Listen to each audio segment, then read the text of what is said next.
Hello, this is Cestmarco from wallstreetsilver, and I did in fact buy a 5,000 ounce silver contract off the Comex. I did this because I thought I could save some money because premiums on silver had gotten so high at the retail level. And going to the Comex is like, I thought, buying wholesale, and when you buy off the Comex, you're basically paying spot, no premium, but there are some additional expenses. The greatest of these expenses turned out to be delivery and insurance on the delivery. We'll get to that in due course. One of the main points I'd like to make to you is that the Comex world is not a place hospitable to the likes of you and me. Every step of the way, I had to figure things out and research and study, and there seemed to be no help. I asked a lot of questions and didn't get a lot of answers. Now, I got through this because, first of all, I'm retired and I have time to do this. The second is that being in unfamiliar places and figuring things out that are difficult is something that I've always done my whole life, and I kind of like it. I was a lawyer for many, many years, and I hated it. And I settled one little case, or actually a good-sized case, and I bought an apartment building. And I had never done anything like repairs or plumbing or electrical at all, but I figured out how to do it. You know, what I found is that when you call people to get things done, you often have to wait so long to get them to show up and do the work. You're spending as much time finding somebody to do the work than you can figure it out and do it yourself. So I didn't grow up doing plumbing and electrical and carpentry, but after a couple of years, I could wire a house, I could plumb a house, I could do minor carpentry, I can do all that stuff because that is something within me. So if you want to take this kind of project on, do you have that in with you, or do you want somebody to tell you what to do and guide you all the way through? Because I'm not your guy, and I don't think there is anybody out there who's really going to help you. If you have somebody, let me know. But this is a world where you're going to have to, things are hard to figure out. I spent like 2 or 3 days, maybe 6, 7 hours a day, trying to figure out exactly the best way to get that silver delivered to me after I bought it. Because there are all sorts of rules that I was coming across with FedEx and UPS. Like I'm saying, every step of the way it's a struggle, and maybe my story here will kind of guide you through all this a little bit.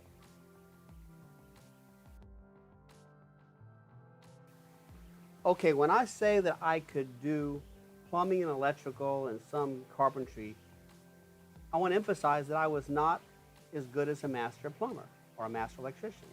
I could figure out what to do and do it in a safe way, and it would work, but it wouldn't be the pretty professional job you'd get from a professional.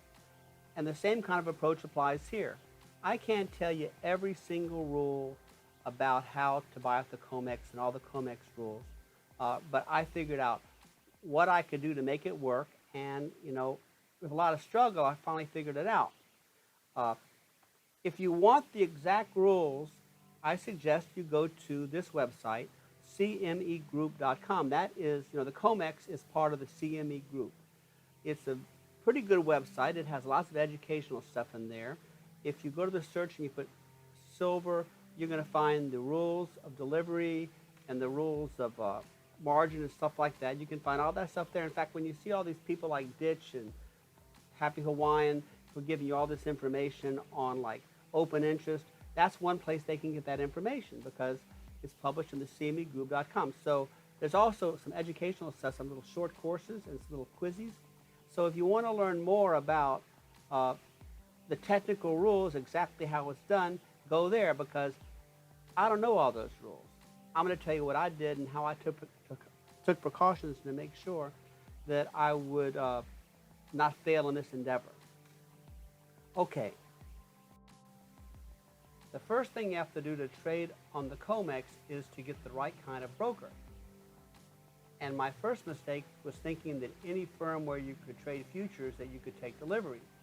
And so my first account was a TD Ameritrade, which I promptly left because at the time their customer service, because of COVID or whatever, was so slow. You'd have like a little problem setting up your account and you want customer service, be on the phone for an hour. So I then went to Interactive Brokers, where when I was talking to somebody, a pretty knowledgeable guy said, "No, Mark, you can't do delivery here. You have to go to what's called an RMA broker. So I think that's the term. But anyway, not all firms will do delivery. They're just set up for the electronic game. You know, they say like over 90% of all silver trades are paper and they'll never take delivery. Well, that's probably because 99% of all brokers don't do delivery. It's a world set up for the paper game that is, as you know, has just distorted the price. Okay, so then how do you find the right kind of broker? And I saw somewhere on the web or Googling, somebody suggested, well, just put RMA in their search bar in Google and find a broker that comes up that way. And I think that's a really bad idea because it's so easy to spoof websites. You know, somebody could go to like a legitimate broker and copy everything and change one little letter in the name that you click on and have the phones diverted to them, and you could be talking to somebody or sending money to somebody who you really don't know who they are. But what's amazing is you're sending all this money to this brokerage firm, and the only thing you know them is from the website and the phone. And all that stuff is very easy to spoof. So what I did, and I think the wiser path, is to go to the cmegroup.com site, because if you go in the search within that website, there's actually a page called Find a Broker. And they have a list of all these registered brokers on the Comex from around the world. And what I did is I went to that list and I looked for certain criteria. First of all, I wanted somebody from America. I wanted somebody that spoke English. And I wanted to see the word metals. I don't know if the inclusion of the word metals in the description would really make a difference, but that was what I was looking for, so that's what I did. And I contacted 2 or 3 of those people from that list. I think, you know, going to the Comex site is a little more credible than just going to an open search on Google. So I found 2 or 3 people that seemed to qualify, and this is what I did, and I suggest you do. Contact 2 or 3 of them, saying the following things. Say, first, I'm an individual who wants to trade Comex. I'm an individual who wants to buy silver on the Comex with the purpose of taking delivery. And you're saying 2 things right there. First, you're saying you're not a big time. You are an individual, and you're not going to be buying that much. And second, that you want to take delivery. And the reason I ask those 2 questions is that some of these firms are dealing in multi-million-dollar transactions on a daily basis, and we're like ants in a ballpark. And the fact that they are doing business with you, well, maybe they don't want to do business with small people. I remember there was one company that I think it was called Danielle I contacted, and they said to me, actually it was funny, the guy on the phone said, he like let out a sigh, like ah, like oh, saying like, okay, we really don't want to do it, but we will, and this is what we're going to charge you. And I just said to myself, you know, why do you want to do business with somebody that doesn't want to do your kind of business? I mean, what kind of service are you going to get if they're making it clear they're doing you a favor? So you don't want to do business with people that don't want to do business with you. And so I contacted a few more, and somebody responded, yes, we can do that. Please open your account with this person right here. And that's what I wanted to hear. And the first one that said that I went to. Now, I'm not going to tell you who I went to. I told you how to find your own. The reason is that the firm I used, in some ways, I really liked them. In some ways, they really pissed me off and did things that kind of really bothered me. But I can't say they're the worst or the best because I've only done business with one of them.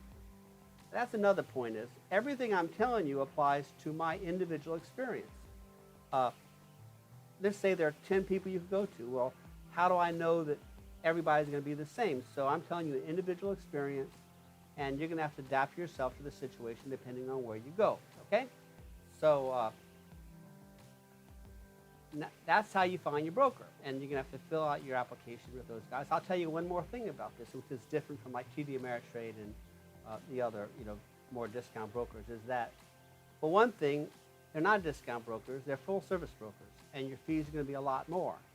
TD Ameritrade, your broker fees maybe $1-2 a trade. Well, where I go, the fee was $25 per trade, plus you had exchange fees, which was probably about like $6. So every time you bought a futures contract, it was like $31 in and $31 out. Another thing that is different than a lot of other places is that they check your credit.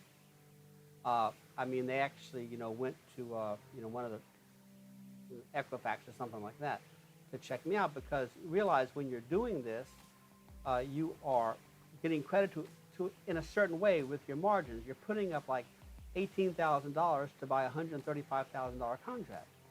So at some point you have to come up with the rest of your money. So they want to make sure you're not a flake or a credit risk, because they just don't want to fool around with that kind of stuff. So if your credit's bad, you may not be able to do this.